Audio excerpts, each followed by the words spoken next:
kuma ye mun fɔra a fɔra ani a fɔra ka da ne ka analyse la a bɛ ne siran toro ni hakili b'a la Imam delila k'a fɔ kutuba dɔ la fanga in a maracogo man d'ale ye mais n'a bɛnna jamanadenw ma ale b'i da de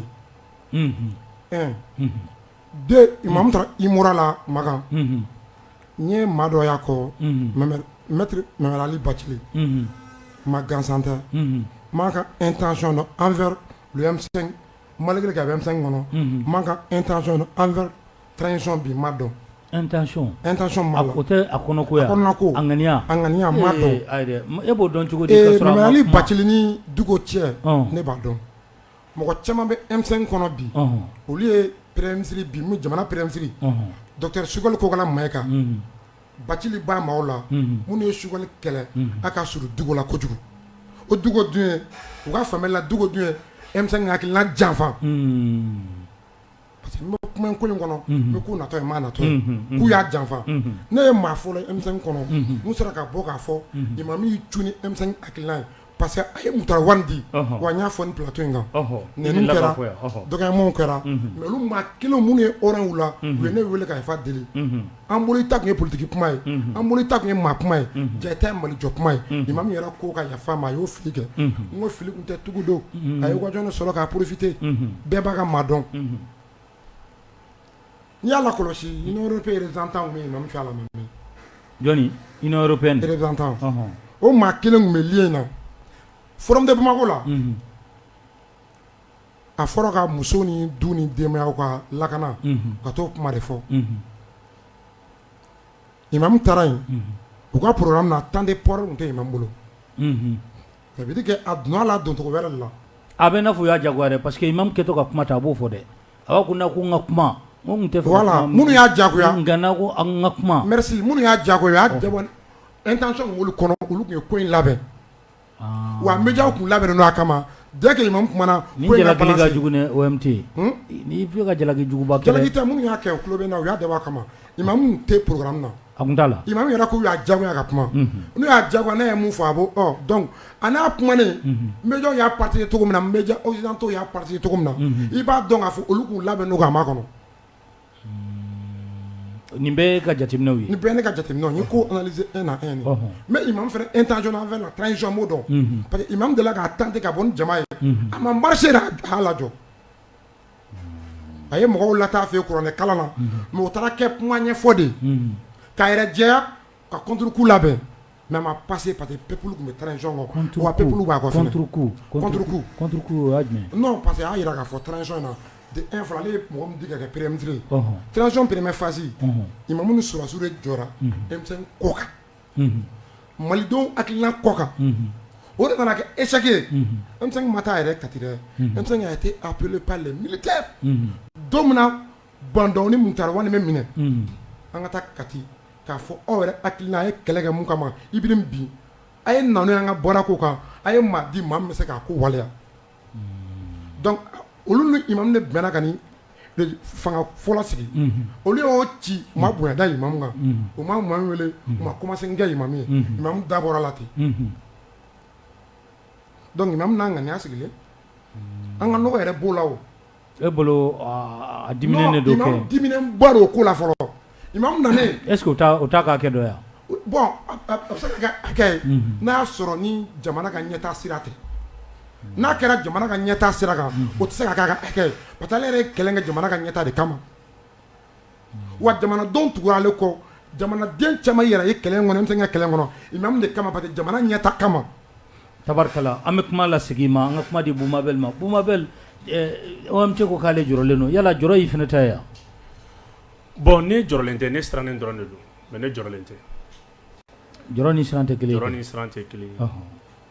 ne bɛ siran militaires yɛrɛ bɛ ka min kɛ ne bɛ ka siran o de la o bɛ ka mun kɛ parce que olu de bɛ ka fɔɲɔgɔnkɔ don M5 ni Imam ni ɲɔgɔn cɛ surasiw yɛrɛ wa surasiw yɛrɛ i ka dalilu ye jumɛn o la n bɛn'o dalilu de d'i ma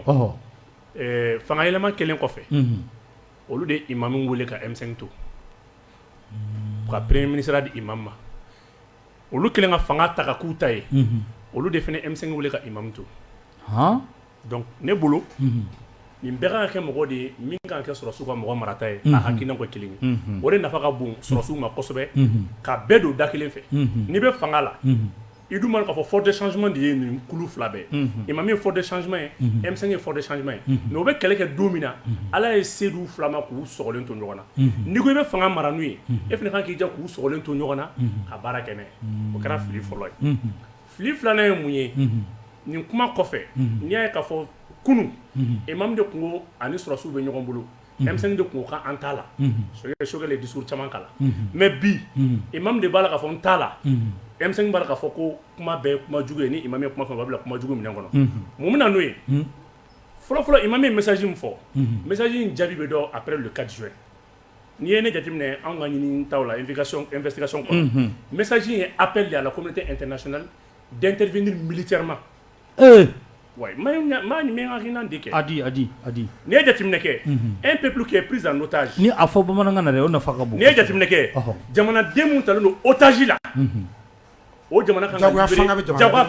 jamanadenw talen don otage la jagoya fanga min bolo a bɛ wajiba ONU kan chapitre 5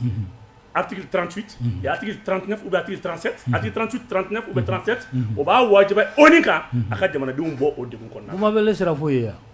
non kuma min don i ko kuma analyser de awɔ mɔgɔ kana jɔ kuma la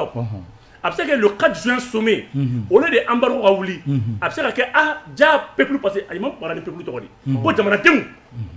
a ma kuma ni M5 tɔgɔ ye a ma kuma ni a yɛrɛ ka kulu tɔgɔ ye a ma kuma ni CEMAC tɔgɔ ye i ma kumara n'a yɛrɛ tɔgɔ ye donc o tɛ yen a tɛ sabali a to n ka kuma fɔ i ka na n perturber o tɛ ka ko ma ye parlement denmisɛnnin ka ko ma ye donc sisan imam ye appel mun kɛ a bɛ se ka influencer CEDEAO ka décision ka le 4 a bɛ se ka sababu ye sommet min bɛna kɛ a bɛ se ka sababu ye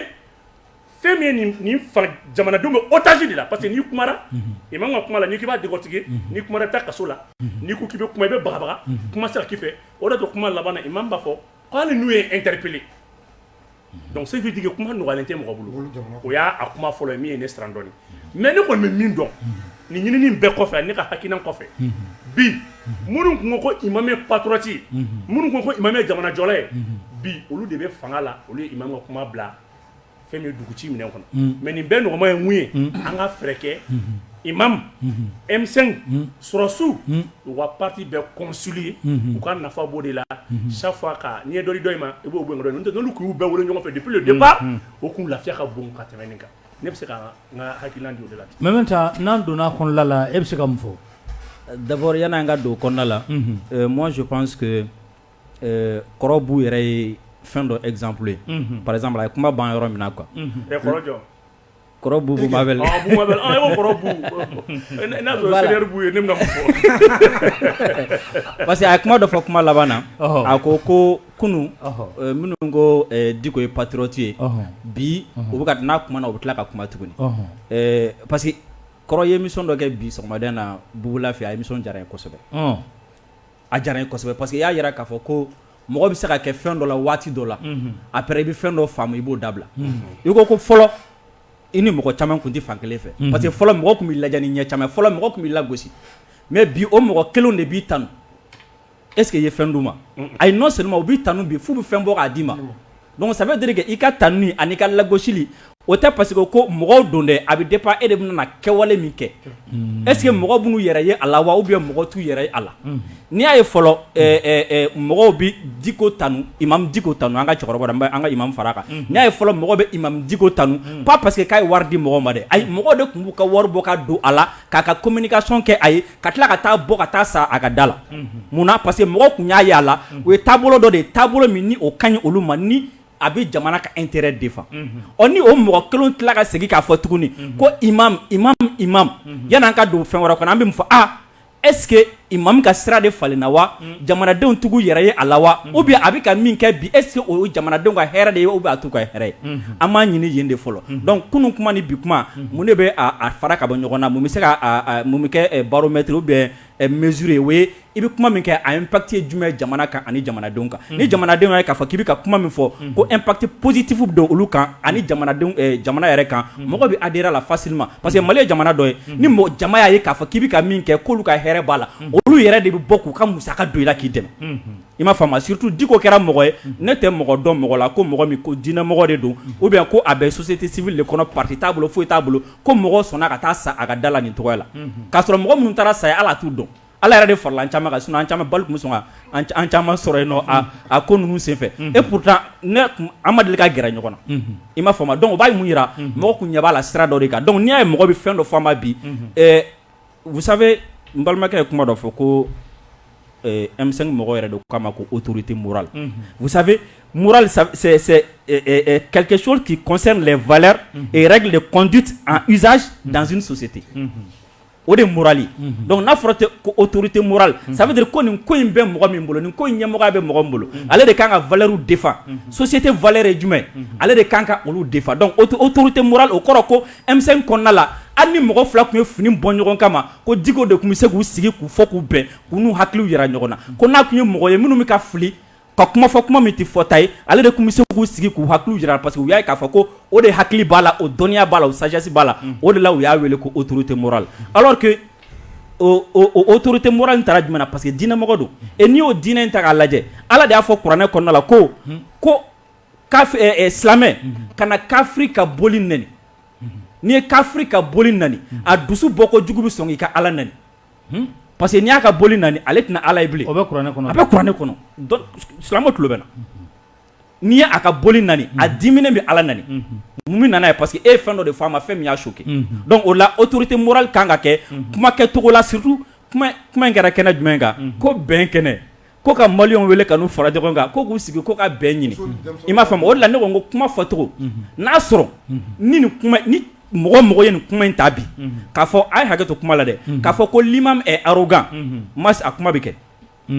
a bɛ kɛ mɔgɔ bɛ k'a fɔ ko mɔgɔ man kan tɛ ka s'a ma mɔgɔ man tɛ ka fɛn fɔ a bɛ kɛ filanan ye jumɛn mas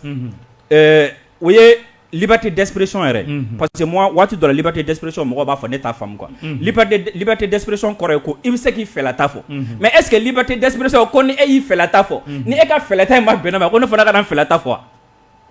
o tɛ liberté d'expression bɛ boli fan fila de fɛ donc liberté d'expression n'a bɛ marcher comme il le faut c'est comme si mas ni e y'i hakililata fɔ ni o hakililata in ma bɛn ne ma ou bien n'a ye ne choqué ne fana bɛ se ka bɔ ka hakililata fɔ donc mɔgɔ o mɔgɔ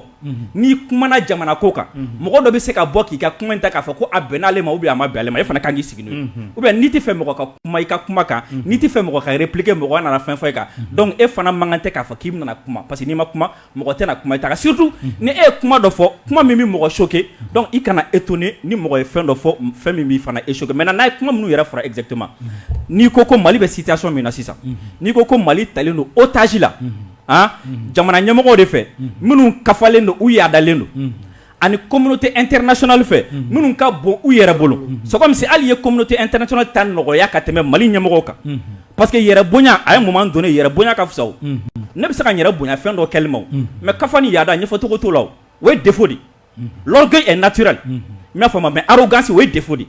i m'a faamu donc c'est comme si e ye fɛn dɔ ta ka ɲɛsin jamana ɲɛma surtout n'a y'a ta k'a lajɛ gɛlɛya min bɛ Mali ni u b'a fɔ ko communauté internationale tɛ dɛ gɛlɛya min bɛ Mali ni Faransi ni a teriw ni ɲɔgɔn cɛ parce que n'i ko communauté internationale bi Iran b'a kɔnɔna la Mali b'a kɔnɔna la Sud-Afrique b'a kɔnɔna la minnu bɔra ka marché Russie b'a kɔnɔna la jamana baden de b'a kɔnɔna na ani minnu tɛgɛ bɛ ɲɔgɔn donc communauté internationale tɛ gɛlɛya b'a ni Faransi n'a teri ni minnu ɲɔgɔn cɛ est ce que a gɛlɛya ye a ju ye arrogance de ye Mali talen don otage la fɛn min fɛ n'o ye Faransi ka gɛrɛn tɛ est ce que a ju ye arrogance ayi o tɛ dɛ anw yɛrɛ bolo ni jamana ɲɛmɔgɔ kun ma nin kɛ de anw bɛ jigin u la n'i y'a ye bi Mali bonyalen don fo mɔgɔ bɛ Mali nationalité ɲini mun don parce que Mali ɲɛmɔgɔw ko an ti jɛni a ye bilen nin ka kɛ Mali la nin ka fɔ Mali ma o kuma in o kɛwale tɛ se ka yɛlɛma k'o kɛ défaut ye o parce que maliyɛn bɛɛ b'a yɛrɛ o de la farafin bɛɛ b'a yɛrɛ o de la hali ka an se bibi na n'i y'a ye hali bi plutôt kunu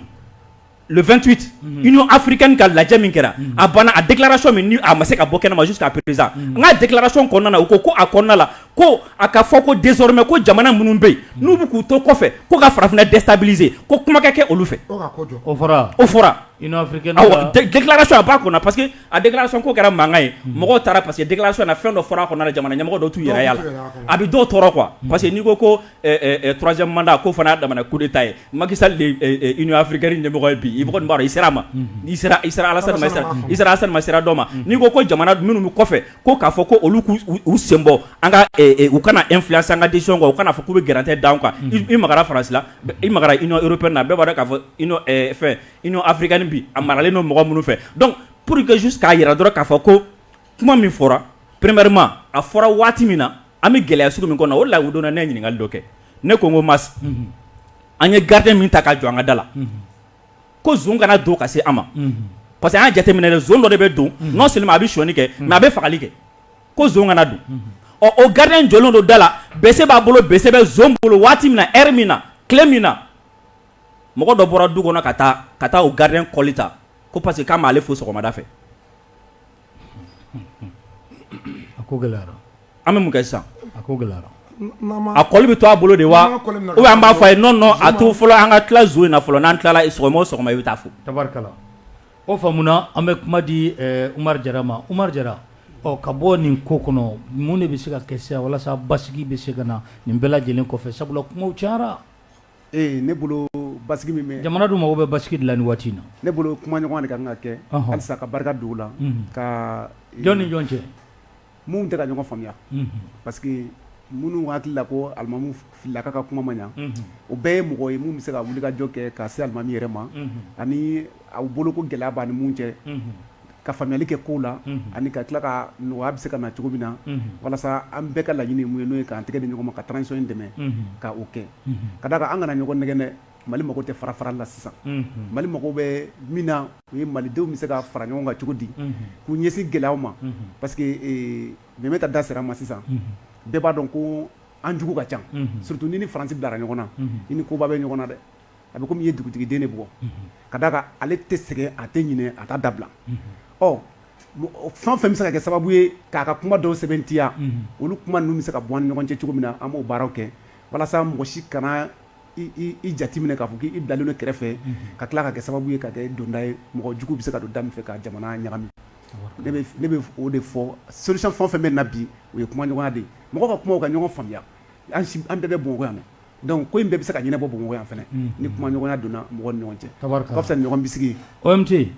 nin ko in bɛ se ka basigi cogo di basigi bɛ se ka n'a la cogo di Ala ka ni sababa bɛn ya rabi n bɛ Buma Bɛli ka kuma dɔ la tile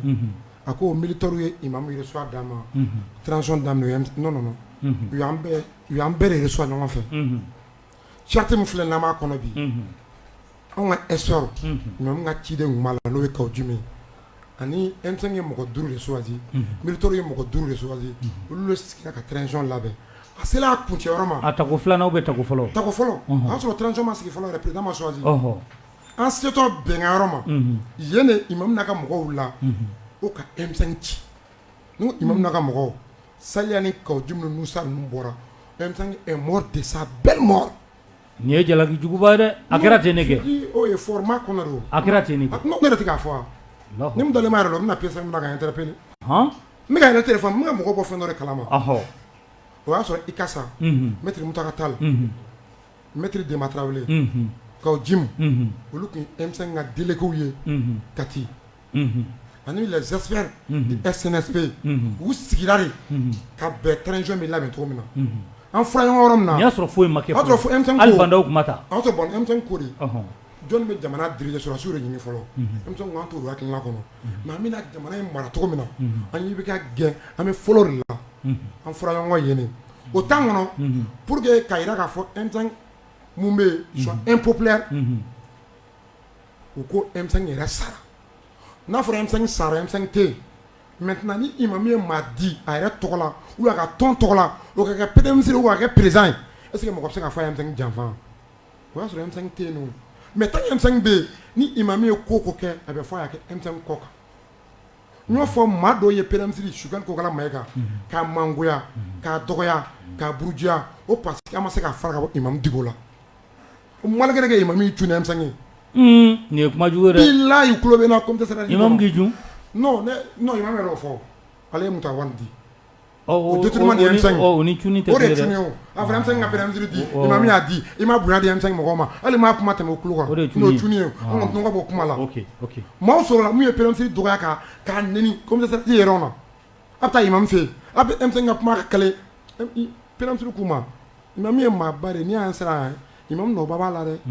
an kana ɲinɔgɔ ne ye hɔrɔn ne tɛ se k'a fin tali dabila a bɛ se k'a fɔ n ka M5 ka kuma fɔli dabila ni imam cɛ mais bi o maa kelen bɛ imam kɛlɛ ka premier ministre kɛlɛ olu de imam tɛgɛ bɛ ɲɔgɔn bolo bi olu ni imam bɛ voix di ɲɔgɔn fɛ bi imam yɛrɛ ka tɔn dɔw bɛ taa olu de fɛ yen sigi ka kuma la bi n kuma de don n bɛ k'a fɔ hakilimaw k'a faamuya u k'a analyser ko mun b'a kɔfɛ de imam ka di ne ka tɛmɛ o kan dɛ mais maintenant ko an taara ni ne de y'a fɛ parce que an bɛ jamanajɔ kuma la jamanajɔ don na o kuma ni maa filila maaba don i tɛ to a kɔ k'a to fililen kɛ intérêt kama i b'a bila sira de yanni ye denmisɛnnin ye a k'a dɔn k'a fɔ sira min na sira man ɲi sinon Buye nana yan fɛn na Assise nationale la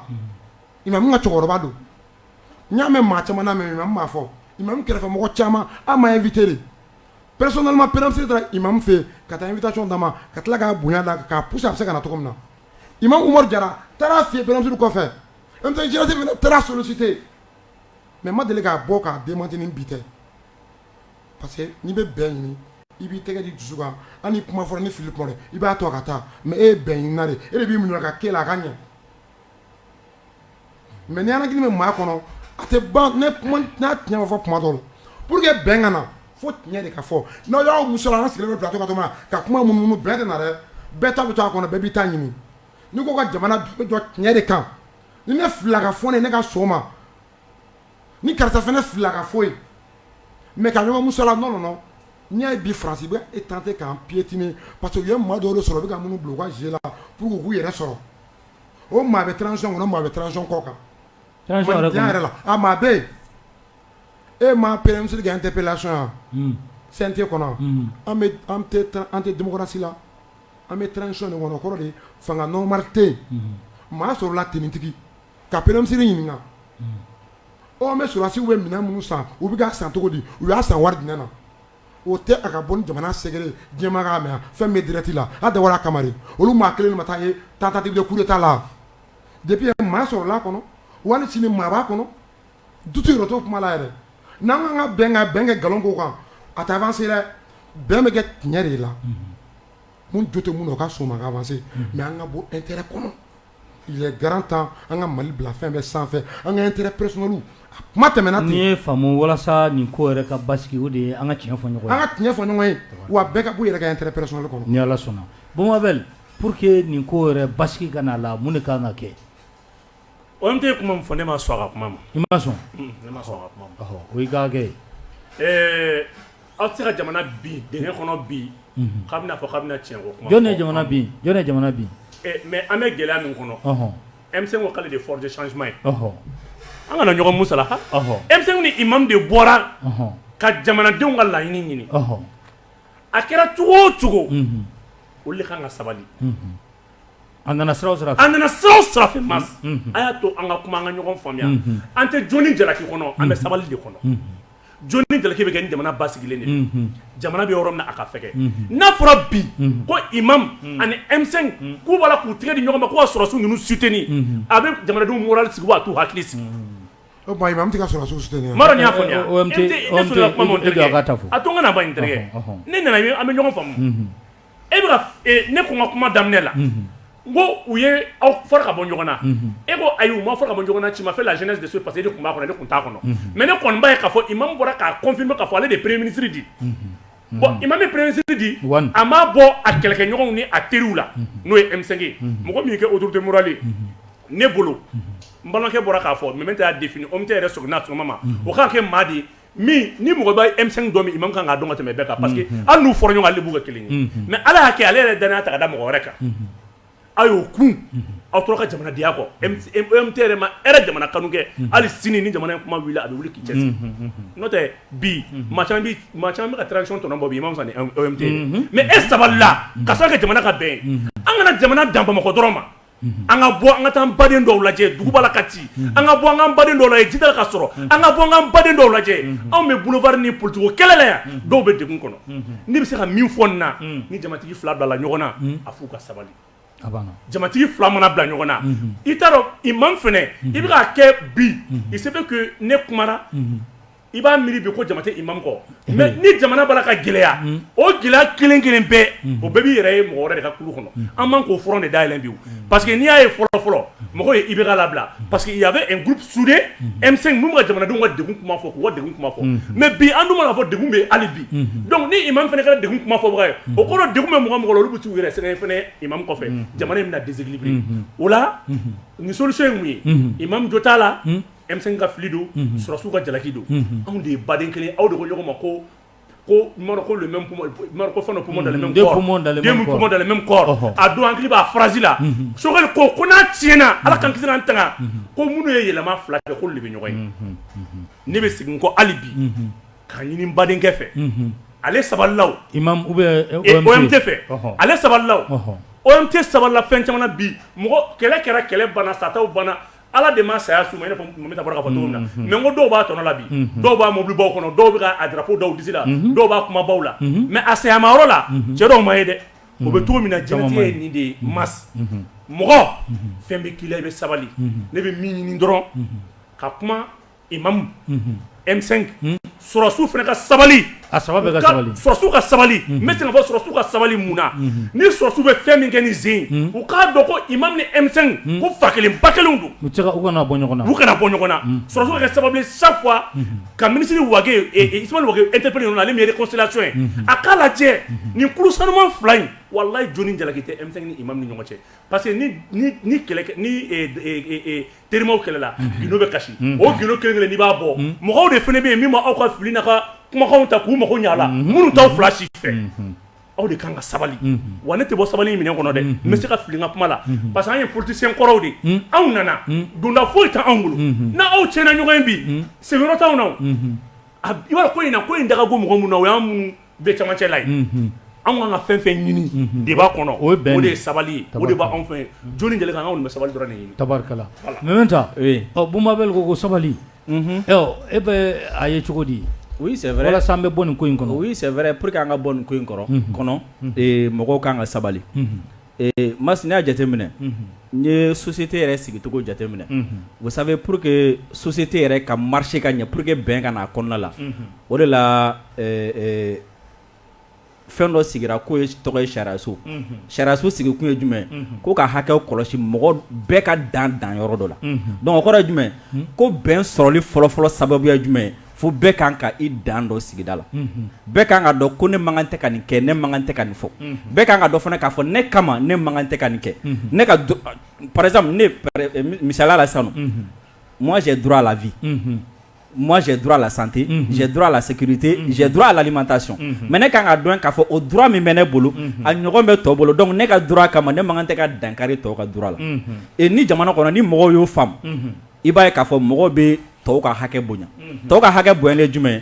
i tɛna wuli k'i yɛrɛ tɔgɔla kɛlɛ kɛ ka i yɛrɛ ka sɔrɔ kɛlɛ kɛ ka se niveau sugu dɔ la ka ɲina jamana kɔ fo ka ɲina bɛɛ kɔ parce que i b'a dɔn fɛn mas gɛlɛyaba dɔ bɛ na an ka jamana kɔnɔ i b'a dɔn mun bɛ na i b'a dɔn wa ne n tɛ jɛ ni a ye a tɛ fɔ ma a tɛ kɛna ne de ye karisa n bɛ n fanga yira karisa la gɛlɛya caman bɛ na o de bɛ nana ye quoi sinon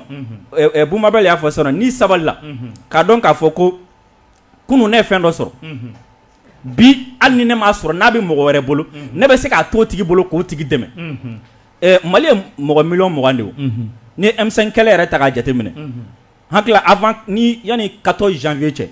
jama min kun bɔra M5 kɛlɛ ninnu na a ɲɔgɔn Madala n'a ɲɔgɔn de la ka bɔ Mali mouvement dɔ la imagine nin kelen kelenna bɛɛ lajɛlen k'a fɔ ko ne de ye karisa ye wa fo ne de ka nin sɔrɔ parce que ne tun bɛ kɛlɛ la a bɛ ɲɛnabɔ wa aw fɔ dɔ de ka jɛn'a ye k'a fɔ awɔ tiɲɛ yɛrɛ la minnu bɛ yen an ka u dɛmɛ u ka taga ɲɛfɛ ne bɔra ka taga kɛlɛ kɛ ne banana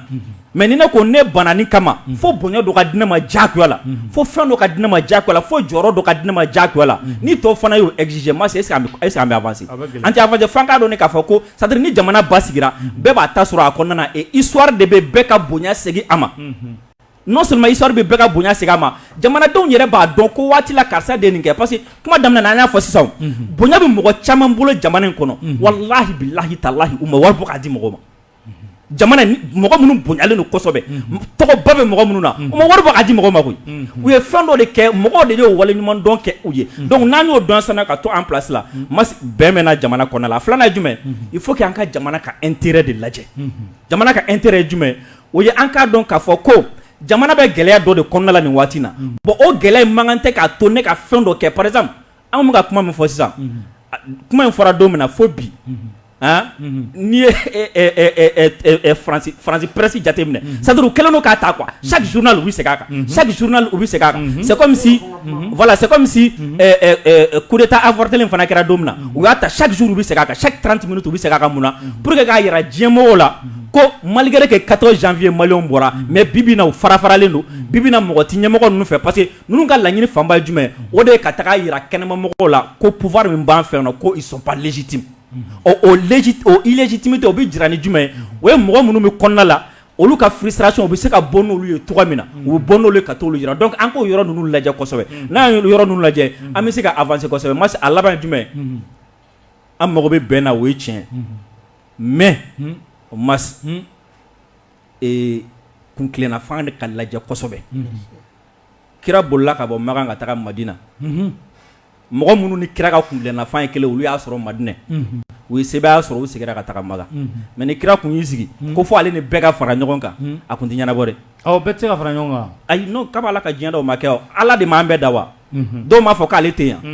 i m'a faamu fanga o fanga nana parce que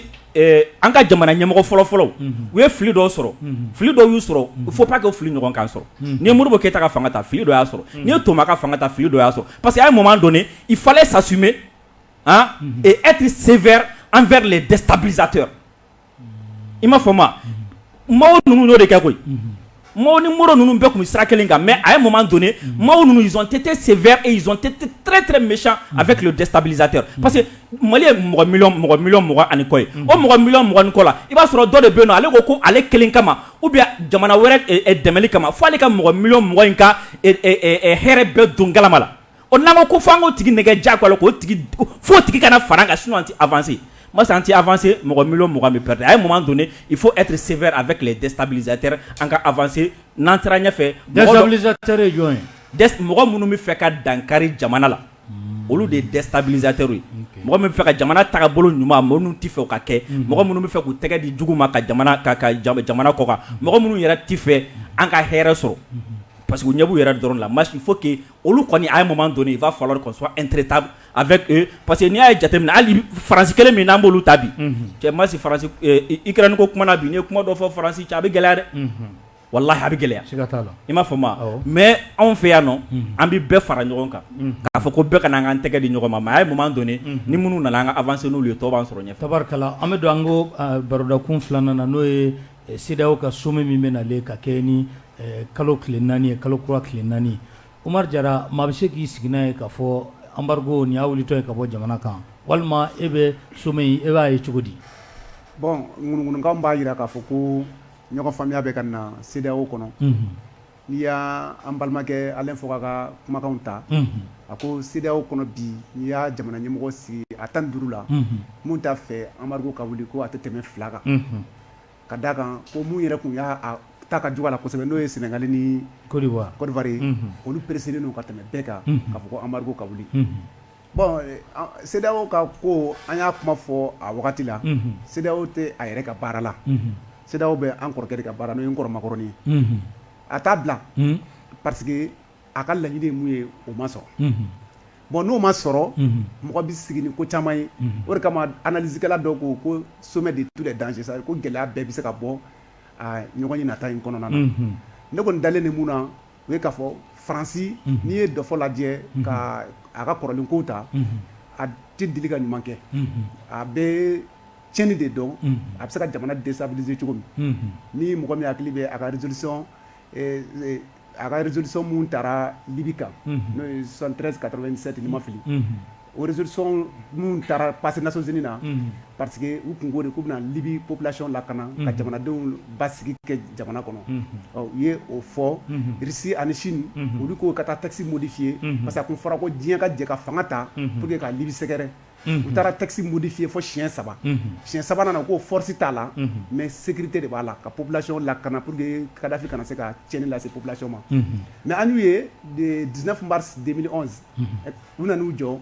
nous sommes les premiers à bombarder nous sommes les premiers à bombarder u ka kuma bɛɛ kun ye k'a fɔ olu fɔlɔ de kɛra sababu ye ka tiɲɛni daminɛ Libi o y'a sɔrɔ u ka bateau min bɛ yen n'u b'a fɔ ko Charles de Gaulle u y'a mobiliser ka na n'a ye kɔgɔjidaw la bon Faransi dɔnnen don ni a ka taabolo ye a t'a dabila k'a fɔ ko mɔgɔ kɔni bi sigi ni hɛrɛ kɔni ye k'a fɔ ko bɛna bɔ Faransi ka bolo kan kabini Ala ye diɲɛ da a ma deli ka kɛ donc le kati in bɛ Faransi de bolo a bɛɛ Faransi de bolo Faransi de ta ye CEDEAO ye parce que américain ka révolution dɔ bɛ yen nɔ u b'a fɔ Malcolm X Malcolm X de ko n'i ye tɔn o tɔn ye yanni k'a ɲininkali kɛ ko tɔn bɛ ka baara jumɛn kɛ i bɛ ɲininkali kɛ a bɛ ka baara kɛ ni wari min ye a bɛ bɔ min n'i y'o bɔra dɔ ka ban dɔrɔn i tilara la bon kunnafoniw bɛɛ dun b'a jira k'a fɔ ko CEDEAO ka sommet mun bɛ ka kɛ sommet banbali mun bɛ ka kɛ tan ko Macron de bɛ ka a wari bɔ a bɛ se ka kɛ o kunnafoni sources bɛ fili la mais tamasiyɛnw b'o jira bon Macron yɛrɛ fɛnɛ a ma dogo parce que le 7 décembre 2021 Florence Parly y'a to Dakar sommet forum min kɛra Bamakɔ o ɲɔgɔnna de tun bɛ Sénégal a y'i to forum kɛnɛ kan a y'i kanto ko ɲɔgɔn ye bɛna kɛ CEDEAO fɛ ko Mali bɛ sɔn ka ɲange a ko la o kun t'a siɲɛ fɔlɔ ye o y'a sɔrɔ o ɲɛfɛ Macron delila ka bɔli dɔ kɛ n'a ko wa ko min kɛra kalo 6 pendant ninnu sigilen ko CEDEAO kun ye embargo kɛ munna coup d'état dans coup d'état a yɛrɛ ɲuman na ko kɛra ko CEDEAO ma embargo kɛ ko donc ko la CEDEAO doit en tirer toutes les conséquences Bazoum tun bɛ Faransi a don Bazoum ko mais président an ye sanction bɛɛ ta koyi fɛn o fɛn bɛ an ka sɛbɛnw kɔnɔ an y'o bɛɛ ta donc an tɛ se ka tɛmɛ o kan mais après u tilara ka taa ɲɔgɔn ye kɛ tuguni Florence Parly ka kuma ɲɛfɔ kɔfɛ ka taa ɲangeliw dɔw ta ka Mali sɛgɛrɛ u yɛrɛ ɲuman na mais an bɛ ninnu wele de ko punition ka da kan n'i ye CEDEAO ka embargo lajɛ sanction kɔrɔ ye jumɛn i ye fɛn dɔ kɛ mun ma ɲa i bɛ sanctionner c'est-à-dire sanctionner en français o kɔrɔ i ye min kɛ n'a ma ɲa mais Mali bɛ sanctionner don min u b'a fɔ cogo min embargo bɛ ta Mali kama a kɛra 9 janvier 2022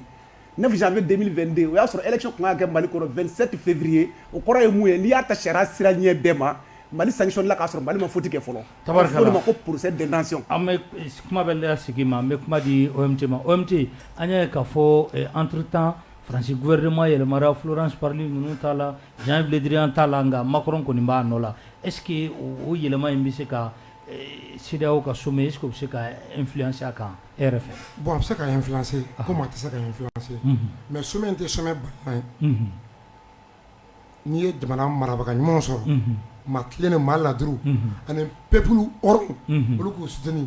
a tɛ foyi sɔrɔ résultat ɲuman kɔ bi Mali b'o de kɔnɔ k'Ala fo sanction in bɛ kɛ don min na a fɔra CEDEAO président dɔw fɛ yan an mɛnnenba ye 12 jours autorité in bɛ bin wa sanction in kɔfɛ ŋaniya foyi t'a kɔfɛ ka peuple surmonter ka k'u ka autorités kan Faransi y'a ŋaniya CEDEAO président sɔnna a ma maa min y'i jija n'a kun bannen don o tun ye Burkina président kɔrɔ ye Roch ale de banna a ka cidenw sera Mali autorités ma k'a fɔ parce que o ye mois dɔ la a ma sɔn a ko Amadu ko t'a solution ye Faransi ko n'i y'a ye bɛ nin fila fɔ i tora yen u y'ale yɛrɛ déstabiliser ka taa n'a ye pour que ale ka nɔgɔya fila ka to yen Côte d'Ivoire ani Sénégal Alassane Macky Sall b'ale bolo parce que olu ma ɲuman k'u ka jamana kɔnɔ u b'ale ka dufa kɔnɔ donc sanction taara février sanction mun n'a taara février n'a ko n ka taa janvier plutôt mais a ko n ka taa février u y'a ta mun na o ko o Mali ma organigramme d'u ma alors que c'est faux olu de ye lettre ci Mali autorités ma avant le 31 décembre 2021 an ka organigramme dɔ ci CEDEAO ma Mali autorités ye après le 30 décembre le 31 an ye organigramme dɔ ci u ma a jɛnna a ka surun u m'o f'u ka lettre la u ko an k'a ci de o an y'a ci délai kɔnɔ a cilen kɔnɔ délai kɔnɔ u ye sanction kan sanction mun na n'a bɛ u ka CEDEAO yɛrɛ ka sariyaw sɔsɔ u ye UEMOA fana bila wariko sira fɛ u ka sanction kan alors que UEMOA c'est purement apolitique sariya foyi tɛ UEMOA bila k'i da don jamana gestion na pour que ni Mali ma se ka wari sɔrɔ Banque mondiale ye fɛn mun na an kana se k'an ka fonctionnaires sara an ka dɛsɛ 10 jours kɔnɔ coup d'état ka kɛ ou bien déstabilisation kana peuple ka bɔ ka autorité gɛn ka taa mais ne b'aw yɛrɛ fo fɔlɔ aw presse journaliste au lieu la population la paniquer a y'u la faamuya surtout pièce fɛn yɛrɛ ka jamanadenw hakili la sɔn mɔgɔ ma paniquer mɔgɔ tora tɛ kɔ a y'u jagila le 14 janvier Maliɲɛnw bɔra k'a fɔ coup d'état fɛn Amadu tɛ dɛ a ye san pɛnɛ jigin an kan bilahi an bɛ Mali ka intérêt de kɔ an tɛ maa kɔ bilen o banna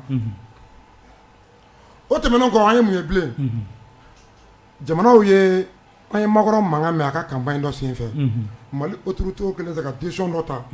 ka RFI ni France 24 suspend Makɔrɔ ko a bɛna wele bila Ghana président ma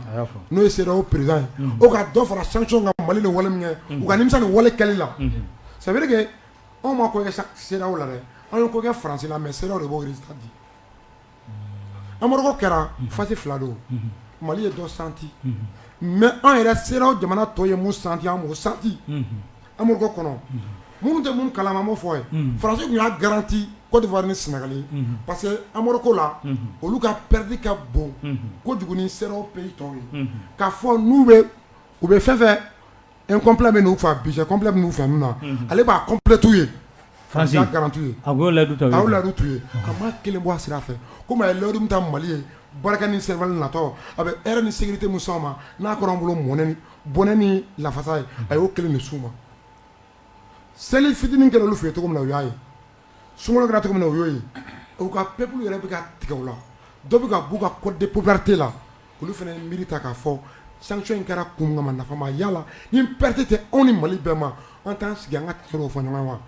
caman ko Mali de sera fort ma n'o ye douanier parmi le président du CEDEAO o k'a deli a ka don tɔw kan ka tɔw deli nkalon don fort fɔlɔ de nana anw fɛ yan siɲɛ 2 sɔrɔdasi kɔrɔ don a ye Mali kanu a fɛla ye min ye a y'a fɔ an ka autorités ye an ka mesure tɔgɔ commencé la an ye maa ci a ma an fɛla min a y'a fɔ a ko ko in kɛra nimisa y'an bɛɛ ma n'u bɛɛ m'u kɔlɔsi u bɛɛ ka jamanadenw bɛ ka tigɛ o la o de y'a to bi